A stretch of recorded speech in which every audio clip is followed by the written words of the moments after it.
Greetings, Professor Guzman. I am John Doerr, and I offer this PowerPoint presentation as my Week 1 assignment.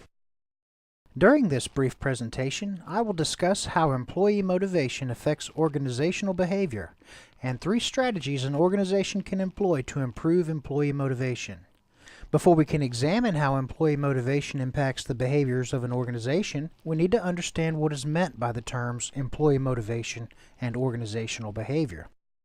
The term motivation is used to describe the internal and external factors that stimulate desire and energy in people to be continually interested and committed to a job, role, or subject, or to make an effort to attain a goal. In the case of our friend pictured here in the kayak, he is motivated to reach the shoreline as quickly as possible because of the external factor of the great white shark that is stalking him. I don't mean to imply that he wouldn't be motivated to reach the shoreline if the shark weren't there, but the presence of the shark is probably motivating the kayaker to paddle harder than he normally would so he can reach the shore faster than normal. I know it would if it were me in the kayak. Well, just like the shark's presence is motivating our kayaker to paddle harder, how a business motivates its employees will translate into how hard they are willing to work for the company. When employees are properly motivated, they work more efficiently, which is one way that employee motivation saves the company money.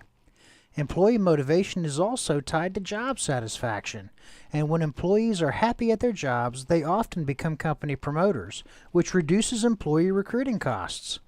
When the company has less voluntary attrition, they don't have to hire as many new employees, which reduces the hiring and training costs associated with new hires. Now, according to our lecture notes, organizational behavior is just the way employees of an organization, either independently or as a group, interact with other employees of the organization. And this is not limited to just human behavior alone, but also includes how people deal with change, an organization's management and leadership, as well as any work teams. Because it is in a business's interest to have highly motivated employees, a firm's organizational behavior will include some catalyst for motivating employee performance. This could be in the form of competitive salaries, benefits package, and bonus structures, or an aggressive disciplinary program for failing to meet performance goals. How employees are motivated influences what they prioritize at work. That is, do they focus on quality and/or quantity? How much effort will they put into performing their work tasks? And how long will they work on a task in order to complete it? It's important for the business to identify what employee performance or behaviors they want to enforce, and then build their employee motivation strategy around them, not just adopt the flavor of the week or a plan someone knows is being used by someone else. One strategy I saw successfully implemented by a business was a pay-for-performance bonus structure that was implemented at Intuit. In this case, the company had seen a dip in employee satisfaction and performance after it made the unpopular decision to outsource customer service calls to India and convert all former customer service agents into sales agents.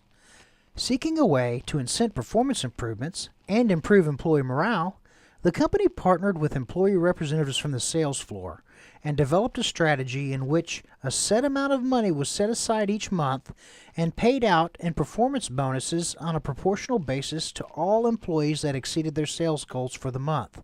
Additionally, a percentage of all profits earned over the monthly goal was added to this bucket of bonus money, and there was no cap placed on the amount of bonus an employee could potentially earn. The employees loved the new program because they felt they had a hand in crafting it, it was uncapped, and they knew the goals were achievable because they were based on historic performance of the company. It was also good for the business because it was tied to the business goals, so there was little risk of inciting the wrong behaviors. The next strategy I want to tell you about is one I experienced while working for Capital One, the credit card giant. Back in the early 90s, they already had an incredible salary and bonus structure, and the leadership clearly understood the importance of employee satisfaction. Unfortunately, business is business, and there came a point in time when hard decisions had to be made regarding U.S.-based employee staffing levels vice outsourcing. As employees left the company, some voluntarily and others not so much, and especially when those employees were not replaced, morale suffered and performance went with it. The outsourcing decisions were driven by the need to be financially competitive, so there was no money to fund a costly pay-for-performance program. But the company trained its frontline managers to become more aware of their employees' long-term career aspirations and to incent employees with cross-training opportunities in other fields within the company. This program was hugely successful as employees learned new skills and felt secure in their jobs by having more career mobility, and the company also benefited by having workers capable of performing more than just one task. Finally, the last strategy I will discuss in this presentation is one I took part in immediately after leaving the Marine Corps when I began working for Geico, the car insurance company. One tenet of Geico's operating philosophy is to be the lowest cost provider, and they take this very seriously when it comes to spending money on their employees. While they are notorious for paying employees as little as possible while demanding an unreasonable amount of productivity in an incredibly stressful environment, I was just glad to have a job.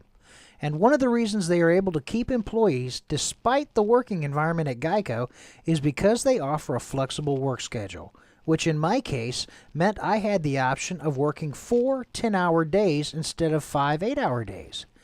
I was a single parent at the time, and this schedule enabled me to save money for 1 day of childcare each week, as well as giving me more time with my son to improve my work-home life balance. For me, this was worth the work environment, and I was very successful while working for Geico.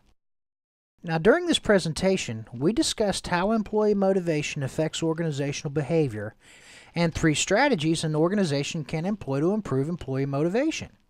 Do you have any questions? If you do, please send me an email and I will do my best to answer them in a timely manner. Please stand by for my references, and thank you for your time. Show me your teeth. Show me your teeth.